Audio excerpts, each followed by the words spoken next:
ধানবাড়ি উপজেলার উপকার মধুপুর এবং ধানবাড়ি গণমানুষের নিয়ে প্রিয় নেতা তথা টাঙ্গাইল একের ধানের শীষের নমিনি আলহাজ ফকির মাহবুব স্বপন ভাই উপস্থিত আছেন।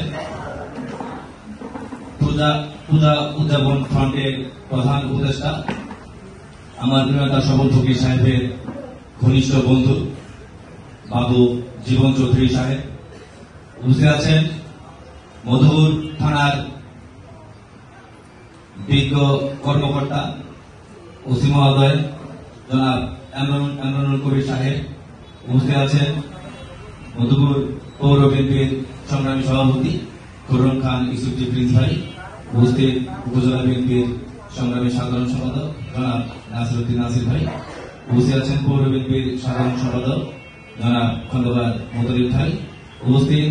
মধুপুর পৌরসভার সাবেক তিনবারের মেয়র মরহুম সরকার শহীদ সাহেবের সহধর্মী জনাবা বিডি সরকার সহ আমার সামনে উপস্থিত উপজেলা বিএনপির সিনিয়র সভাপতি জনাব এম রতন হায়দার সাহেব সহ আমার সামনে উপস্থিত সনাতনী ধর্মাবলম্বী আমার শ্রদ্ধাভাজন ভাইয়েরা এবং পূজা উদযাপন কমিটি বিভিন্ন মন্দিরে সভাপতি সম্পাদকবৃন্দ সকলকে জানাই আমার ব্যক্তিগত পক্ষ থেকে অগ্রিম শারদীয় শুভেচ্ছা এবং নমস্কার। আসলে অনেকেই মূল্যবান কথা বলে ফেলেছেন, আমি দু একটি কথা বলবো। ধর্ম যার যার, দেশটা সবার। আমার পার্শ্ববর্তী এলাকা হচ্ছে হাসপাতাল পাড়া, এখানে যে পূজার মণ্ডপ রয়েছে অনেকটা দায়িত্ব মনে হয় আমারই পালন করতে হয়। আমি সকলের সাথে থেকে মোটামুটি পূজা প্রতিমা বিসর্জন দেওয়ার আগ পর্যন্ত আমি সর্বোচ্চ সময় দেওয়ার চেষ্টা করি। আসলে উৎসবগুলো আমরা সবাই একত্রিত হয়ে করি। আর একটি কথা ইতিমধ্যে দুজন বলে গেছেন, যেটা আমি সমীচীন মনে করি না, সংখ্যালঘু কথাটা। আমার প্রিয় নেতা স্বপন ফকির সাহেব বারবার একটি কথাই বলেন, সংখ্যালঘু বলতে কোনো শর্ত নাই, আমরা সবাই বাংলাদেশি, এই দেশটা আমার, এই দেশটা আপনাদের, এই দেশটা আমাদের সকলের। এটা আমার প্রিয় নেতার মন্তব্য, আমাদেরও একই মন্তব্য।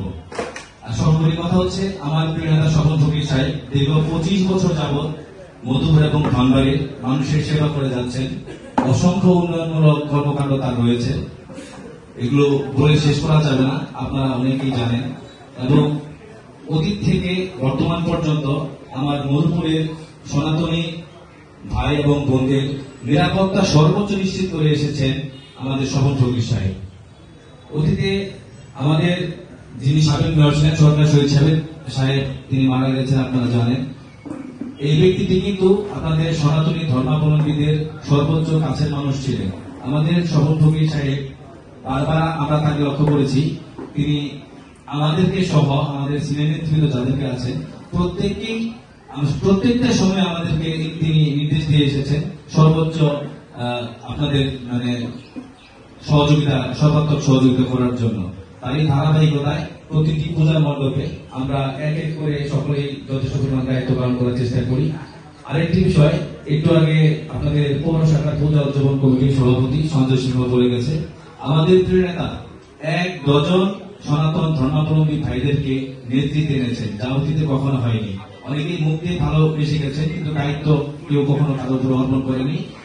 আমাদের প্রিয় নেতা স্বপন ফকির সাহেবই একমাত্র ব্যক্তি যিনি 1 ডজনের উপরে নেতৃত্ব হাতে তুলে দিয়েছেন আমাদের সনাতনী ভাইদের উপরে।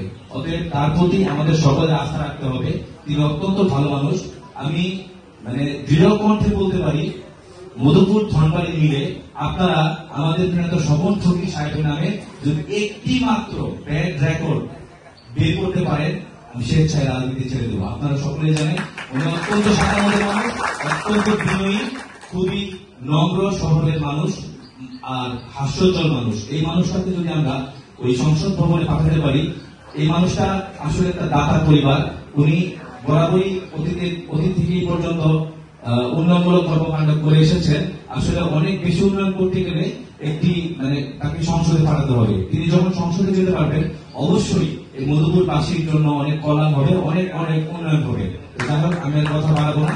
পরিশেষে আপনাদেরকে আবারও নমস্কার এবং অগ্রিম শারদীয় শুভেচ্ছা জানিয়ে আমি আমার সংক্ষিপ্ত বক্তব্য শেষ করছি। নমস্কার।